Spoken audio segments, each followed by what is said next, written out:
रही ना दुनिया हो अब रही ना दुनिया, जब से चलल नहीं न दुनिया अब रही ना दुनिया।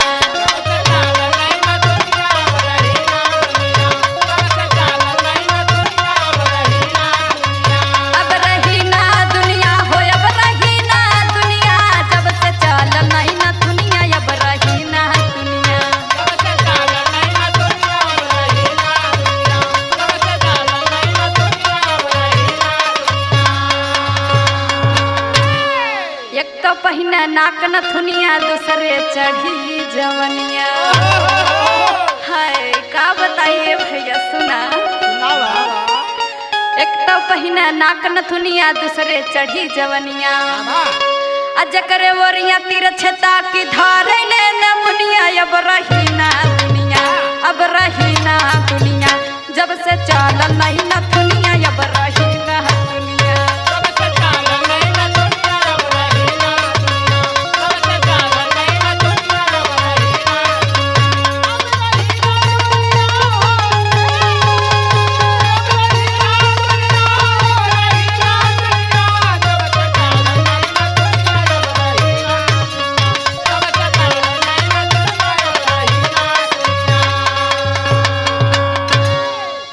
एक तो पहिना नाक नथुनिया दूसरे कमर कर धनिया,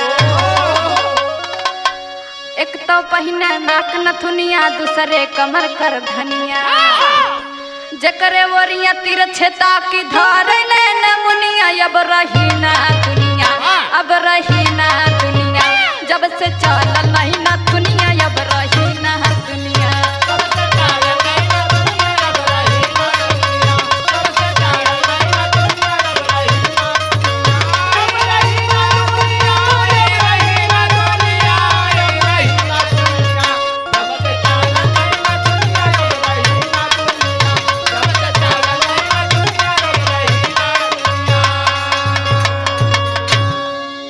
और सुनाए हरिओम भैया कैसे कैसे बतियावा ताऊ मेहररुआ, कैसे बतियात हो?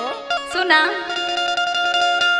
एक तो पहिना नाक नथुनिया दूसरे पाँव पैजनिया, एक तो पहिना नाक नथुनिया दूसरे पाँव पैजनिया, जकरे वरिया तीर छता की धारे ले नमुनिया अब रही ना दुनिया, अब रही ना दुनिया, जब से चलल